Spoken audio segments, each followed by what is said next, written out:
Hello and welcome to Tech Deals Game Performance Review Minecraft.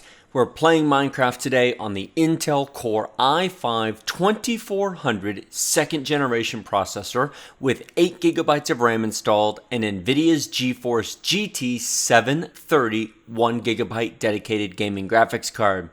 We're playing today at 1080p Full HD, fancy detail is turned on, VSync is turned off. Fraps was used for the minimum, maximum, and average game performance numbers you'll see at the end of this video, but it was not used to record the video you're watching. Instead, an external HD60 Pro hardware capture card was used. No performance was lost because the computer doesn't even know it's being recorded.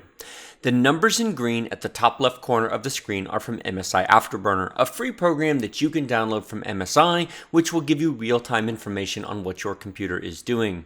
The top line GPU is the graphics chip itself, the GeForce GT 730, and the percentage is how much of the processing power of that card we're using, in this case, basically all of it. The temperature is next, it's at 64 degrees Celsius, perfectly normal for this card, and the 0 RPM means the fan's not turning. Why is it not turning? It doesn't have one. This is a passively cooled card with no fan, so it's completely silent. The 901 megahertz is simply the clock speed of the chip on the card. The second line, memory, is not your main system RAM, it's the VRAM on the card. In this case, we have 1GB and we're using about 40% of it, 400 megabytes. Now, the GT 730 comes in multiple versions, 1GB, 2GB, and there's even a 4GB version, although nobody should buy that one for sure. What this means is that you would get no performance benefit from having more VRAM since you're not even using half of what you have. The third line CPU shows how much of that Intel Core i5-2400 CPU we're using. In this case, about half of it. This game's really only using 2 cores. Now, there are moments, especially when it's busier and there's more going on, if you have a larger world built or many creatures running around, that could go higher. But for basic Minecraft stuff, 2 cores is all that you need. Now, the temperature of the CPU is 55 degrees, perfectly reasonable and normal. System memory, RAM, that's our actual 8GB of RAM. As you can see, we're using about 3GB of it. Most of these i5-2400 computers come with 4GB of RAM. There are some with 8, and there are a few of them with 2. I would definitely not run with 2 in 2016. Will this game run with 4? Yes. Will it run better with 8? No, not really, unless you have other stuff running in the background. Now, this is a completely clean test machine. There is absolutely nothing running in the background. It's about $20 to upgrade from 4GB to 8GB, so if you buy one of these machines, I strongly recommend you upgrade to 8. Finally, you see our frame rate, the bottom, OpenGL.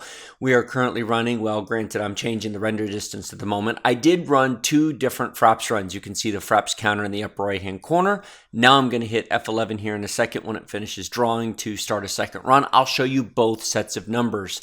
The first run was at 12 chunks, which is the default. In fact, the first run, basically everything was set to default except VSync was turned off. This time, we've raised render distance from 12 to 18. Look how much further across the horizon we can see. Look how much slower the frame rate is. We are at 67, 68, okay, 70 frames a second, but that is noticeably slower than the first run. The reason I'm doing this is because it shows you what that extra graphics performance can do. Our CPU is still at about 50% usage. It's the graphics chip that we're pushing. Still, we're at 60 frames a second, so you can increase the draw distance on the GT 730 and still have acceptable performance.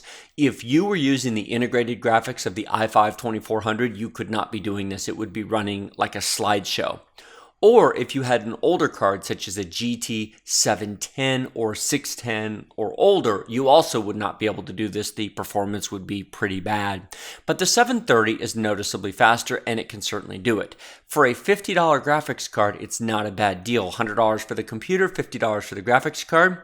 Please note that links in the video description below will have a link to my original video on how to get a deal, how to get a quad-core i5 machine for about $100, and links to Amazon and Newegg for the GT 730 card.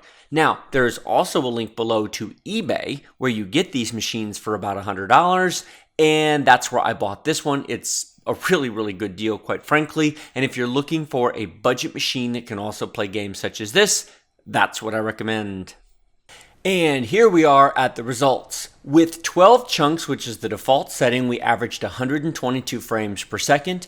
And with the render distance changed to 18, we averaged 74 frames per second. Now, this was at fancy detail.